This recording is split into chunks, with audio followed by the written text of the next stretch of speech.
할렐루야. 할렐루야. 우리 옆에 계신 분, 또 앞뒤에 계신 분, 한 분 인사하겠습니다. 참 잘하셨습니다. 한 번 인사하겠습니다. 하나님이 우리를 부르셨습니다. 하나님이 우리를 부르셨습니다. 우리의 자의지로 이 자리에 와 있는 것 같지만 실상 하나님이 우리를 이 자리에 부르셨고 하나님께서 우리를 만나게 하신 줄 믿습니다. 오늘 말씀은 다니엘서 말씀입니다. 8월달에는 에레미야 말씀 나눴고 9월달에는 대선지자 예언서 중에 또 하나인 다니엘 말씀을 우리가 함께 나누려고 하는데 인간의 의지가 얼마나 약한지에 대해서 말을 해주고 나타내주는 많은 것도 있지만 작심삼일이라는 사자성어가 있죠. 그렇죠? 그래서 우리가 어떤 것을 딱 할 때 3일을 넘기기 힘들더라라는 그러한 말입니다. 다이어트를 계획하고 무엇을 위해서 공부를 하고 이제 학생들의 방학이 끝났습니다만 예전에 우리 어른들도 아마 그런 경험들이 다 있으실 거예요. 방학 계획표를 세우고 누구나 계획을 세우는 일까지는 참 잘하죠. 저도 그랬던 것 같아요. 그 동그랗게 만들어가지고 몇 시부터 몇 시까지는 어떻게 하고 작심삼일도 아니었던 것 같아요. 하루 정도 지나면 하루도 제대로 못했던 기억이 납니다. 우리가 해봐서 알지만 어떤 일은 3일을 넘기면서 꾸준히 한다는 것이 쉬운 일이 아니라는 것이죠. 이 작심삼일이라는 이 사자성어가 언제부터 생겨난 것인지 제가 구체적으로 찾아보진 않았습니다만 사람이 무엇인가를 계획하고 그것을 이뤄나간다는 것이 예나 지금이나 쉽지 않은 일이다라는 얘기를 하는 것입니다. 8월달에 예레미야 말씀을 함께 나누고 이제 9월달에는 다니엘서 말씀을 함께 나누고자 하는데 사실 이 다니엘서 말씀은 역사적인 이야기와 더불어서 후반부에는 계시에 대한 말씀이 있어서 구약의 계시록 또는 구약의 묵시록이라고 얘기하는 게 다니엘서예요. 그래서 전반부는 역사적 이야기가 좀 있고 해서 이해하기 좀 쉽지만 후반부에 가면 갈수록 도대체 뭘 얘기하는 건가에 대해서 의문점을 자아내는 것이 다니엘 말씀입니다. 제가 봉독해드린 말씀을 들으셨겠습니다만 오늘 말씀은 약간의 역사적인 배경이 필요합니다. 성경까지 알아야 되는데 성경을 아는데 역사까지 알아야 되나 이렇게 생각할 수도 있지만 간단하니까 한번 알아주시길 바라요. 오늘의 말씀은 지난주까지 함께 말씀 나눴던 예레미야 선지자의 예언이 성취된 사건이에요. 지난주 말씀의 제목이 실패한 예언자 예레미야였습니다. 기억나시나요? 예언자의 말이 성취가 되면 그건 실패한 거라고 했어요. 그렇죠? 예언자의 말이 오히려 성취되지 않는 게 성공한 거예요. 심판의 메시지를 던졌을 때 사람들이 그 메시지를 듣고 그런 일을 버리지 않고 하나님께로 돌아오면 예언자의 말대로 심판받지 않으면 오히려 성공한 거예요. 근데 지난주에 실패했다.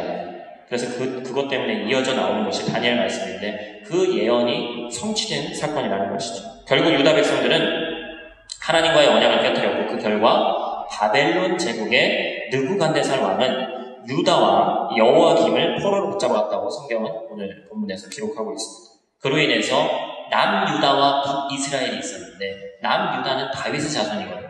그 다윗 자손의 왕족이 끊어졌다라고 이야기를 하고 있습니다. 바벨론의 군사들이 예루살렘 성을 무너뜨리고 이방인의 군합발로 거룩한 성전을 침략하여서 약탈을 일삼았고 특히 2절 말씀에 보니까 성전의 그릇 약간이 신할 땅의 이방 신전으로 옮겨졌다. 신할 땅이 어떤 땅이냐면 창세기 11장에 보면 신할 땅이 등장하죠. 어떤 땅입니까? 바벨탑을 쌓았다 땅이죠. 저주받았고 인간으로 상징되어져 인간의 교만으로 상징되어지는 악의 거처가 신할 땅인데 그곳에 하나님 전에 있는 기물들이 옮겨졌다는 것입니다. 결국 찬란했던 다윗 왕족 남유다 이스라엘의 역사가 무너지고 성전이 더럽혀진 사건이에요. 하나님의 백성임을 자랑하던 이스라엘 백성이 약속 땅에서 쫓겨났고 다시 출애굽 이전의 노예 상태로 돌아간 사건입니다. 성경은 총 3번 바벨론으로 포로들이 유다 백성들이 끌려갔다라고 이야기를 하고 있는데 그 3번의 사건을 한자어로 풀어서 바벨론 유수라고 멀리 끌려갔다. 멀리 포로가 돼서 끌려갔다는 뜻이죠. 바벨론 유수. 아마 교회에 다니신 분들은 들어보셨을 거예요. 오늘 본문의 말씀은 기원전 605년경에 1차 포로, 첫 번째로 끌려갔던 사람들에 대한 말씀입니다. 이 정도를 배경으로 나누고 말씀을 나누면 좋을 것 같아요. 인생을 살아가다 보면 저도 많이 살지 않았습니다만 거의 한 40 정도 살았습니다만 인생을 살아가다 보면 힘든 상황이 연출될 때가 많이 있습니다. 갑작스럽게 다가온 현실 때문에 힘들고 당황될 때가 많이 있고 특히나 해외에서는 더 그렇습니다. 하나님이 어디 계십니까? 연거푸 질문하면서 하루아침에 뒤바뀐 현실을 인정할 수 없을 때도 있습니다. 오늘 본문의 말씀 보니까 우리가 나라를 잃은 슬픔을 직접 겪은 세대는 아니죠. 우리 조상들은 그런 일들을 많이 물론 겪었습니다. 근데 오늘 본문에 등장한 인물들을 보니까 그런 일을 직접 겪은 사람들이에요. 다니엘의 세 친구에 대한 이야기는 우리가 많이 들어봤어요. 그들이 하루아침에 귀족이었는지 왕족이었는지 정확히는 모르겠지만 이들이 어쨌든 그냥 평범한 사람들이 아니라 위치가 있었던, 유다 땅에서 위치가 있었던 사람이라고 성경이 기록하고 있습니다. 그런데 그런 신분에서 하루아침에 포로의 신분이 되어버렸어요. 그들이 심적으로 느끼는 그런 박탈감은 실로 클 것입니다. 많은 것을 누리던 자유인에서 포로가 되는 겁니다. 삶의 희망이라는 것이 전혀 없는 삶을 살 수밖에 없게 됐다는 것이죠. 그런데 성경은 이 상황에 대해서 무엇이라고 말씀하고 있냐면 바로 이스라엘 백성들이 포로가 되는 상황을 만드신 장본인이 주님, 다시 말해서 하나님이 하신 일이다라고 이렇게 이야기하고 있습니다. 하나님의 백성이었던 유다를 포로 사람으로 몰아넣으신 분이 하나님이시고 이 말씀을 근거로 해서 하나님은 성공도 주시는 분이시지만 하나님은 우리 삶에 때로는 실패도 허락하시는 분이다라는 사실을 우리가 알아야 돼요. 오늘 본문은 유다 백성들의 죄악과 그로 인한 하나님의 심판이라는 것이 명확히 보이는 것 같지만 이 말씀을 우리 삶에 대비해서 보면 우리는 살아가다 보면 하나님의 자녀인 우리에게 왜 하나님이 실패를 허락하시는지 잘 알 수 없을 때가 많이 있습니다.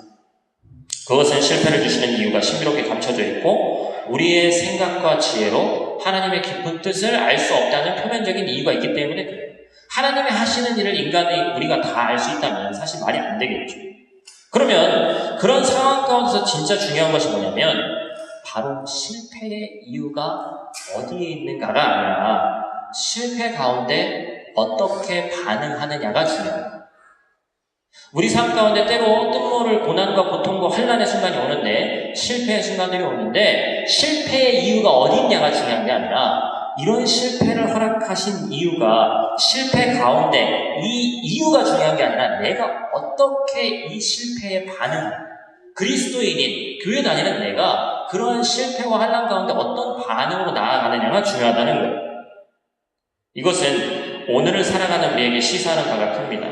소위 복 받는다로 대표되는 기복신앙으로 무장되어 있는 사람들에게는 이 말씀이 별로 달갑지 않은 이야기일 거예요.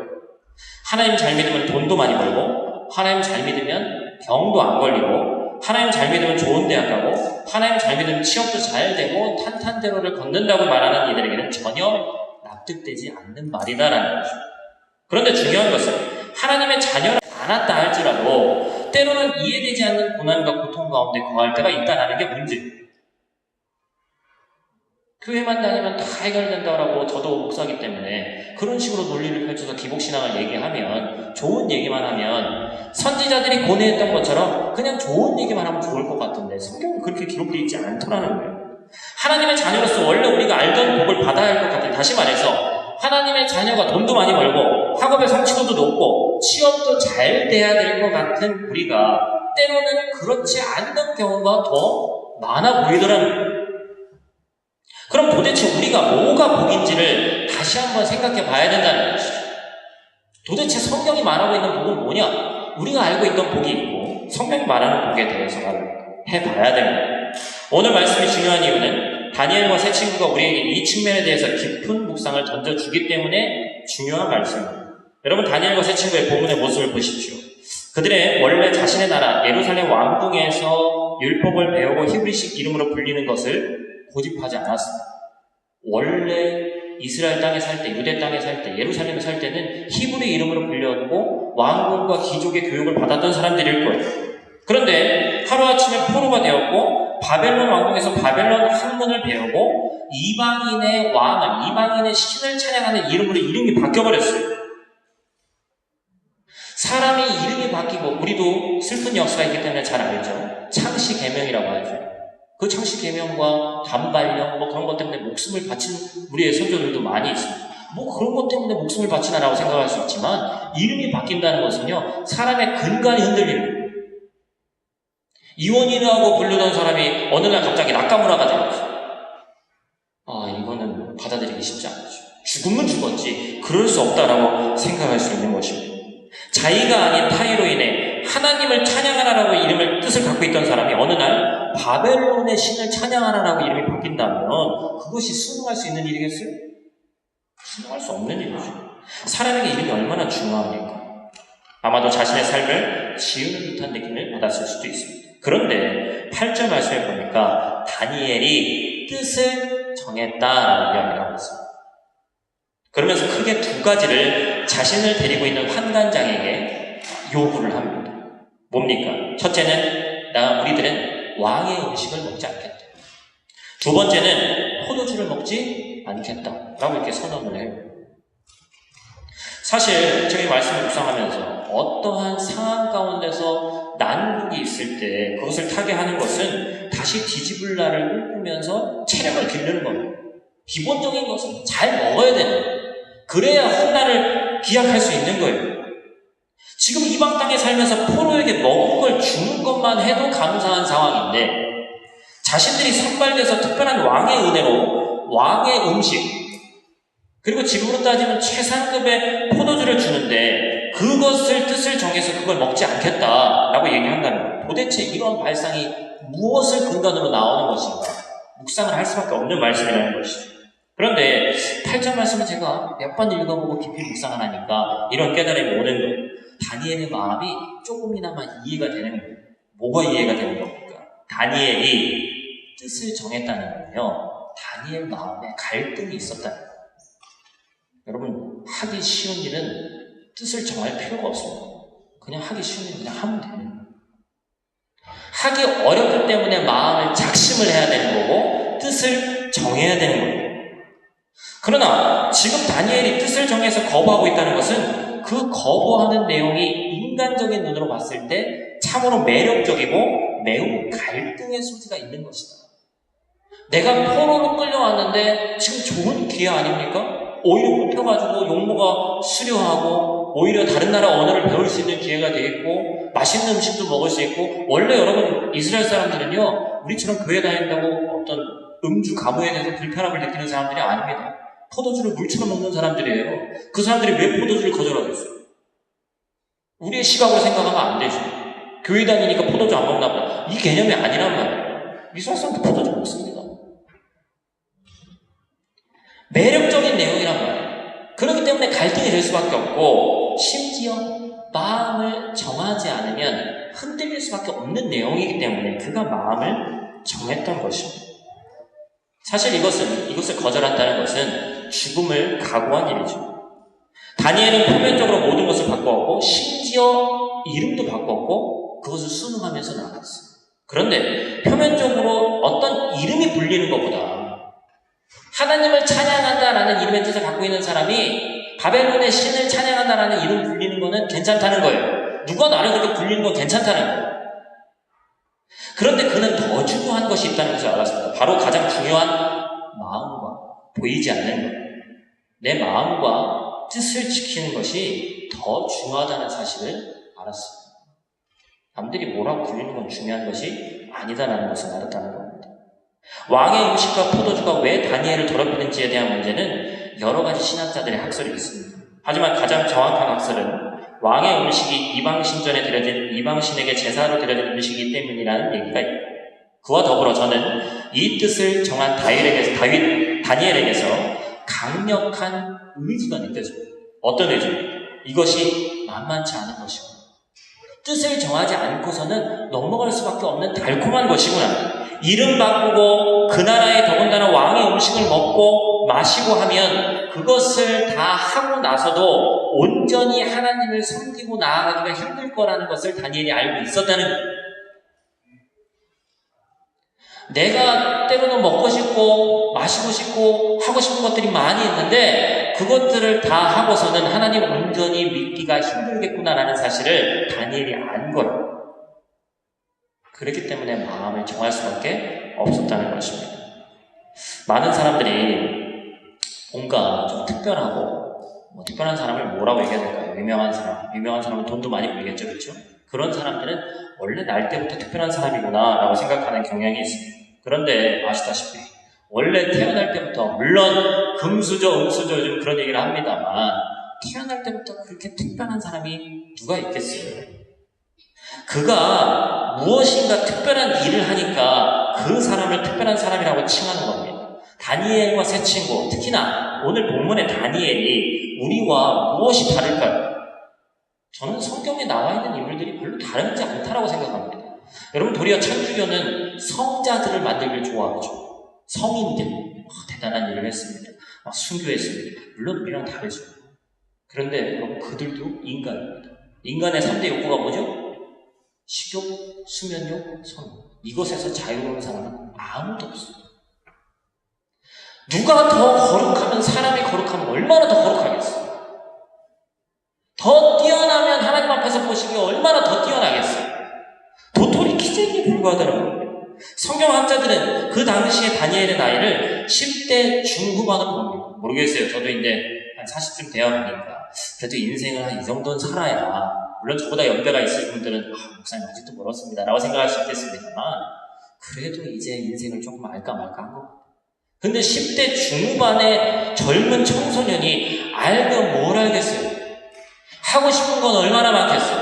먹고 싶은 건 얼마나 많겠어요? 응석 부리고 싶은 건 얼마나 많이 있겠어요?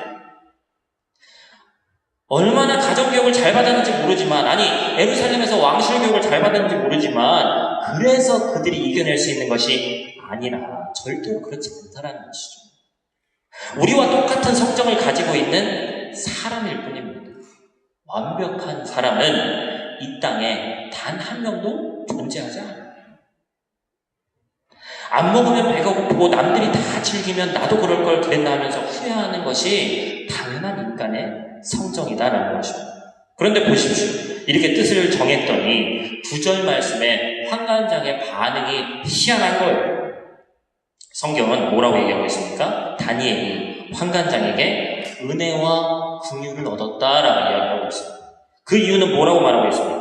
환관장은 다니엘을 반역자로 생각지도 않고 왕의 음식을 거부하는 이유에 대해서 묻지도 않았어요. 환관장은 갈등은 했지만, 왜냐면 이 혈색이 안 좋아지면 왕한테 혼나고 자기가 죽을까봐 걱정은 했지만, 다니엘과 세 친구가 하자는 대로 결국에 하게 됩니다. 이것은 하나님께서 환관장의 마음을 움직이셨다라고 성경은 표현하고 있습니다. 우리는 이것을 하나님의 은혜다라고 이야기합니다. 이것이 하나님의 은혜이고 이것이 복이에요.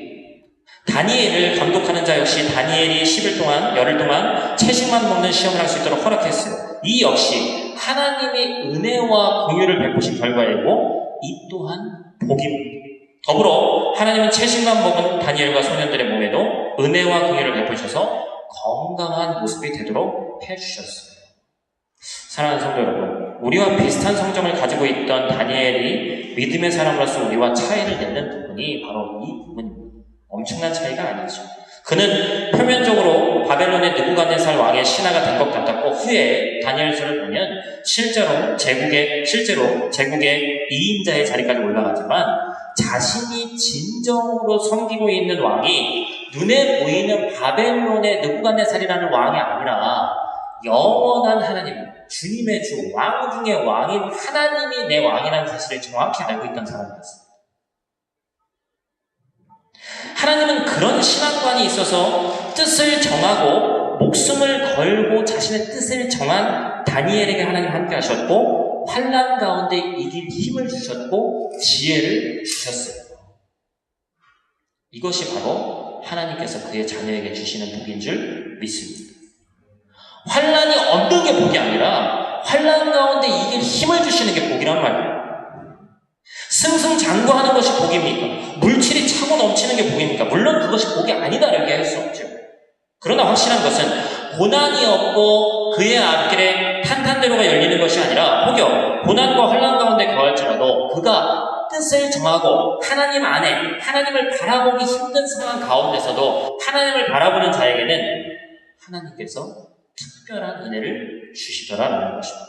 또한 그 하나님이 나와 함께 하시는 것이 복이고, 그 사실이 믿어지는 게 복이에요. 할렐루야. 여러분 이건 그냥 평범하게 목사님이 얘기하니까 믿어지는구나 할 수 있는 것이 아닙니다. 처음 듣는 사람은 저기에 있는 목사님이 무슨 뜬구름 잡느냐 이런 소리 할 수도 있어요. 전에 하나님께서 우리를 이 자리에 부르셨습니다. 불러서 와서 예배할 수 있는 것 자체도 복이고 말씀을 함께 나눌 수 있는 공동체가 있는 것도 복이고 할렐루야. 내가 그 말씀을 목사님이 전하는데 말씀이 믿어지는 것도 복입니다. 그게 복이에요. 우리가 큐티하고 있는 책이 있는데 9월달은 제가 못 나눠드렸습니다만 책 제목, 큐티 책의 제목이 주만나라는 책입니다. 그 주만나에 칼럼을 쓴 박성규 목사님이라는 분이 이런 말씀을 써놨어요. 한번 제가 읽어드릴게요. 여기 화면에도 안 뜰 겁니다. 다니엘은 바벨론의 포로로 끌려갔지만 포로로 살지 않고 프로로 살았다. 프로와 포로의 차이는 점 하나의 차이지만 엄청난 차이가 있다. 포로는 고난 앞에서 자포자기하고 인생을 체념하지만 프로는 상황을 극복한다. 여러분 참 멋있는 얘기 아닙니까?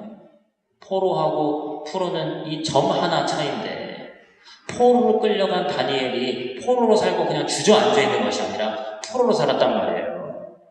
제가 오늘 앞에 칼럼에도 웬만하면 이 오늘 말씀의 주제와 맞는 칼럼을 제가 쓰려고 노력을 하는데 어제 한국과 일본이 축구도 했고 야구도 했습니다. 그렇죠?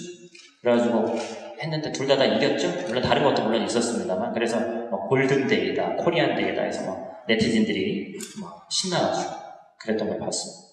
일본은 이겼다. 이런 얘기를 하고자 해서 하는 얘기가 아니라 여러분 프로가 뭐예요? 먹는 거 다 먹고 자는 거 다 자고 결코 그래서는 프로가 될 수 없습니다. 그냥 아마추어 정도는 할 수 있는지 모르겠어요. 대충 하면서 아마추어를 무시하는 게 아니라 프로가 되려면 어제 원래 축구를 우리나라 사람들이 물론 좋아합니다만 한국에서 원래 더 인기 있는 스포츠는 뭡니까? 야구죠? 야구가 1등이에요. 관중수를 보면 알아요. 축구는 그렇게 인기 있지 않습니다. 월드컵 때나 그냥 좀 좋아하죠. 근데 저도 아시안 게임은 사실 그레이드가 그렇게 높은 게임이 아니에요. 그런데 단 한 명 때문에 관심이 가죠. 누구예요? 손흥민 때문에. 손흥민 군대 가면 안 됩니다. 막 내가리 좀 가지고 싶어. 병장으로 또 가라면 저 한 6개월 정도 갈 수 있을 것 같아. 그 정도로 저 친구가 좀 군대 안 갔으면 좋겠는데 합법적으로 안 가야지. 이상한 방법 쓸 수는 없잖아요. 근데 손흥민 하나가 금메달 따가지고 군대 안 가는 효과가 경제적인 효과는 뭐 더 대단할 거고 그 자기 혼자한테 얻어지는 게 한 2년, 1, 2년 기준으로 했을 때 200억, 300억. 여러분 저는 200억, 300억 여러분들도 만지고 볼 수 있는 여러분들 되기를 원합니다. 할렐루야. 아무튼 자기 반응이 알아서 그냥 웃기세요? 쉬는 돈이 아니죠. 저희 아버지께서 항상 하시는 소리가 있어요. 1억을 은행원들이 상당히 빨리 세죠. 하루에 1원이라는 지폐가 있을 때 은행원이 빨리 셌을 때 하루에 8시간씩 세면 1원 지폐가 있을 때 막 세면요 60년간 세야 되는 게 1원이에요. 근데 여러분 우리가 하도 하는 시대에 살기 때문에 그렇지 1억이 작은 돈이 아니거든요. 근데 한 명이 벌어들이는 수입이 200억, 300억이에요. 경제적 효과가 그렇습니다. 자기한테 얻어지는 겁니다. 그런데 그러한 사람이 그냥 원래 날 때부터 축구 잘했을까요? 원래 그냥 특별할까요? 저는 27밖에 안 먹었지만 지금 이제 뭐 한국 주장도 되고 근데 어렸을 때부터 독일 넘어가가지고 손흥민이라는 친구가 교회 제가 다니는 걸로 알고 있는데 그래서 제가 좀 더 정이 가는 줄 모르겠어요. 그러면서도 그 친구가 먹고 싶은 거 못 먹고 물론 뭐 여러 가지 문제도 있겠죠. 왜 없겠어요. 부설수에도 오르고 그런 것도 있죠. 그런데 말하는 그 인터뷰 하는 걸 보십시오. 겸손해요. 막 그런 게 꾸미는 게 아니에요. 제가 볼 땐 그래요. 제가 보는 눈으로는 그래요. 그냥 애정이 넘쳐서 그런지 모르겠습니다. 그 친구가 프로로 살아가면서 얼마나 절제하고 살아갔겠어요. 여러분 프로는 영원히 할 수 있는 게 아닙니다. 정해져 있는 전성기라는 게 있어요. 전성기가 넘어가면 쇠락의 길을 갈 수밖에 없어요. 결국에 은퇴해야 됩니다. 그리고 그 후에 누릴 수 있는 거 누리면 되는 거예요. 우리도 마찬가지예요. 우리가 신앙인으로 살아가면서 신앙인에 살면서 포로같이 사는 게 아니라 프로 같은 신앙인이 됐으면 좋겠어요. 연차에 대비해서 반드시 신앙이 자란다고 볼 수는 없지만 연차에 대비해서 신앙이 자랐으면 좋겠고 교회에 한 몇 년 정도 다니면 신앙의 프로의 향기가 났으면 좋겠어요. 저분만 봐도 은혜가 된다. 목사님만 봐도, 집사님만 봐도, 저 형제 자매만 봐도 하나님 믿고 싶다. 하나님이 살아계신 것 같구나. 이게 프로입니다. 그런데 우리가 먹고 싶은 것, 마시고 싶은 것, 하고 싶은 것 다 하면서 신앙인으로 불리고 그리스도인이라고 불린다는 것은 사실 쉽지 않은 일이라는 것이죠. 여러분, 그리스도인이라는 말에 여러 가지 정의가 있겠습니다만, 그리스도인이라는 말은 주님이 가신 길, 그 길을 나도 따르겠다고 뜻을 정한 사람들입니다. 그게 그리스도인이에요. 주님이 가신 길은 결코 꽃길이 아니었습니다. 고난의 길이었습니다. 여러분, 우리가 그래서 뜻을 정해야 돼요. 우리도 뜻을 정해야 돼요. 할 수 없는 환경이라고 환경 탓을 하지 마시길 바랍니다. 다니엘은 포로로 끌려갔지만 포로로 살지 않고 포로로 산 사람이었단 말이에요. 먹고 싶은 것 다 먹고 자고 싶은 것 다 자고 환경에 동화돼서 끌려다니는 사람이 아니었습니다. 포로의 신분 가운데서도 자기의 정체성을 다 잃은 상태에서도 내가 어디에 기준을 두고 살아가야 되는지 정확히 알고 있는 사람이었고, 무엇을 첫 번째에 두고 살아야 되는지를 그 외국 땅에서도 정확히 알고 있던 사람들이었어요. 여러분, 우리도 동일하게 외국에 살고 있지 않습니까? 근데 우리가 지금 포로입니까?